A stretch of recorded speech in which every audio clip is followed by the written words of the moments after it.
आज के बयान के बाद जी सरकार की आपके लिए नफरत बढ़ेगी, क्योंकि आपने खुला कहा कि मोदी साहब हैज नो नफरत विद हाँ, करप्शन। मैं इसको वो बहुत नाराज होंगे आपसे। हाँ, कितने ही नाराज हूँ, जो फैक्ट है ना फैक्ट है। CRPF people ask for aircraft, home ministry से पूछा, राजनाथ जी के यहाँ, दे रिफ्यूज टू गिव। अगर मेरे से पूछते तो मैं एयरक्राफ्ट देता उनको, कैसे भी देता। 5 एयरक्राफ्ट की जरूरत थी सिर्फ। नमस्कार सभी को। हाल ही में सीनियर पॉलिटिशियन सत्यपाल मलिक ने द वायर को दिए इंटरव्यू में प्रधानमंत्री मोदी पर कई विवादित बयान दिए। सवाल ये है कि हर रूलिंग गवर्नमेंट के खिलाफ अक्सर ऐसे बयान दिए जाते हैं, लेकिन ये बयान इतने चर्चा में क्यों है?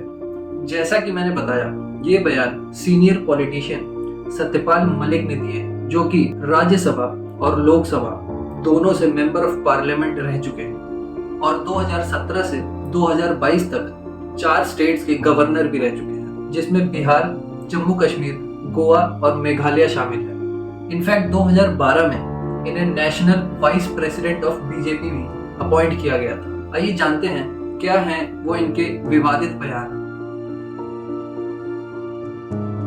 आइए समझते हैं पुलवामा अटैक की पूरी कहानी को। 14 फरवरी 2019 को 2500 से ज्यादा सीआरपीएफ जवानों का 78 यानी 78 बस का एक काफिला जम्मू से श्रीनगर ट्रैवल कर रहा था और रास्ते में एक मारुति इको वैन जिसमें अप्रोक्सीमेटली 300 किलो एक्सप्लोजिव था, वो जाकर कॉन्वॉय की एक बस से टकरा जाती है, जिसकी वजह से तकरीबन 40 सीआरपीएफ जवान शहीद हो जाते हैं। सत्यपाल मलिक जी ने कहा कि इस अटैक को रोका जा सकता था। सीआरपीएफ ने होम मिनिस्ट्री से 5 एयरक्राफ्ट की डिमांड की थी, जिसे होम मिनिस्ट्री के द्वारा रिजेक्ट कर दिया गया था। फ्रंटलाइन अखबार के द्वारा की गई एक रिपोर्ट में पता चलता है कि 2 जनवरी 2019 से 13 फरवरी 2019 तक कम से कम 11 इंटेलिजेंस इनपुट्स थे, जो इशारा कर रहे थे कि एक खुखार हमला बहुत जल्द होने वाला है, लेकिन कोई एक्शन नहीं लिया गया। इसके अलावा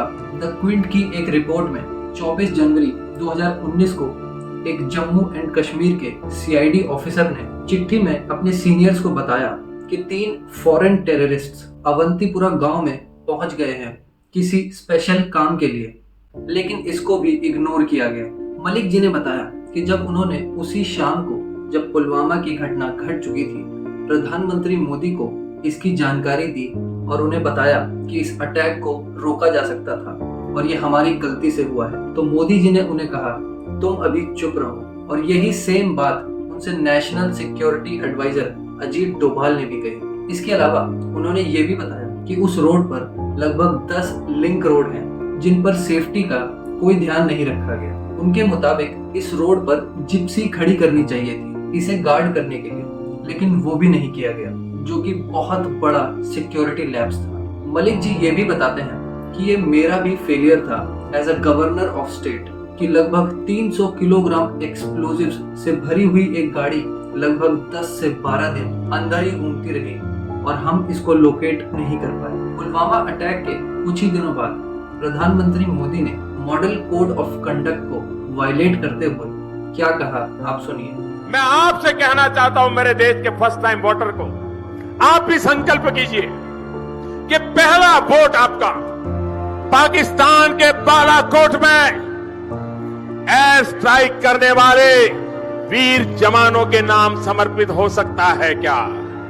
मैं मेरे फर्स्ट टाइम वोटर से कहना चाहता हूं कि आपका पहला वोट पुलवामा में जो वीर शहीद हुए, उन वीर शहीदों के नाम आपका वोट समर्पित हो सकता है क्या? अब बात करते हैं स्टेटमेंट नंबर 2 के बारे में, जिसमें मलिक जी कहते हैं, उन्होंने इसके लिए एग्जाम्पल देते हुए बताया कि रिलायंस इंश्योरेंस एक इंश्योरेंस स्कीम खोलना चाह रही थी कश्मीर में, लेकिन मलिक जी ने इसे पास होने के 2 दिन बाद फाइल मंगवा कर कैंसिल कर दिया था, क्योंकि सरकारी एम्प्लॉयज इससे खुश नहीं थे। सभी एम्प्लॉयज को 8,500 रुपए सालाना देने पड़ते और जो रिटायर्ड एम्प्लॉयज थे उन्हें 20,000 से ज्यादा अमाउंट देना पड़ता, जबकि सीजीएचएस में तो सब कुछ फ्री में होता है। इसके अलावा उन्होंने बताया कि जो हॉस्पिटल्स इस स्कीम में शॉर्टलिस्ट किए गए थे 5 या 6, वो 3rd ग्रेड के हॉस्पिटल थे तो ना तो इलाज ही अच्छा होता बल्कि पैसे भी भरने पड़ते। रूमर्स ये भी थे कि इस डील में और एक हाइडल पास डील थी, उसको मिलाकर लगभग 300 करोड़ रुपए इन्वॉल्व थे और अगर मलिक जी इसे पास कर देते तो उन्हें 300 करोड़ रुपए मिलते। इसके बाद जब करण थापर ने इंटरव्यू में उनसे पूछा कि क्या पीएम मोदी भी इसमें इन्वॉल्व थे, तो उन्होंने ये कहा, तो इज द प्रधानमंत्री also involve? No, he was not involved, but मैं आपको ये बता शक तो लगता है। सेफली कह सकता हूँ कि प्रधानमंत्री जी को करप्शन से कोई बहुत नफरत नहीं है। नहीं, आपने बड़ी कमाल की चीज कही है। आपने कहा मैं सेफली कह दूं कि प्रधानमंत्री को करप्शन से कोई नफरत नहीं है। आज तीसरी स्टेटमेंट थी,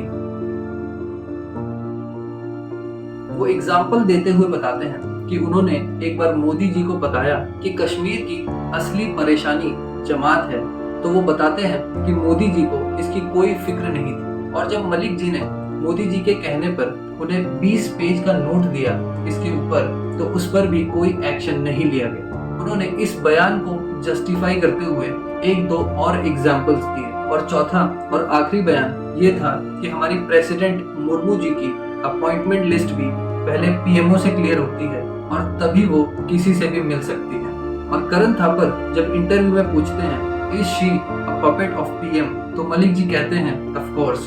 अभी तक तो मोदी जी का कोई भी बयान इसके अगेंस्ट में नहीं आया है, लेकिन हमारे कंट्री के होम मिनिस्टर अमित शाह ने जरूर कहा कि अगर ये सब सच था तो उस वक्त क्यों नहीं बताया जब वो खुद गवर्नर थे। लेकिन यहाँ मैं ये जरूर बताना चाहूंगा कि सतपाल मलिक जी ने 15 फरवरी 2019 को यानी कि पुलवामा हमले के अगले ही दिन इंडियन एक्सप्रेस को एक इंटरव्यू दिया था, जिसमें एक्सक्लूसिवली कहा था कि हमसे भी गलती हुई है। मेरा काम है आपके सामने फैक्ट्स को रखना। आपको ये बयान सही लगता है या नहीं, मुझे कमेंट सेक्शन में जरूर बताइए। वीडियो देखने के लिए बहुत बहुत धन्यवाद।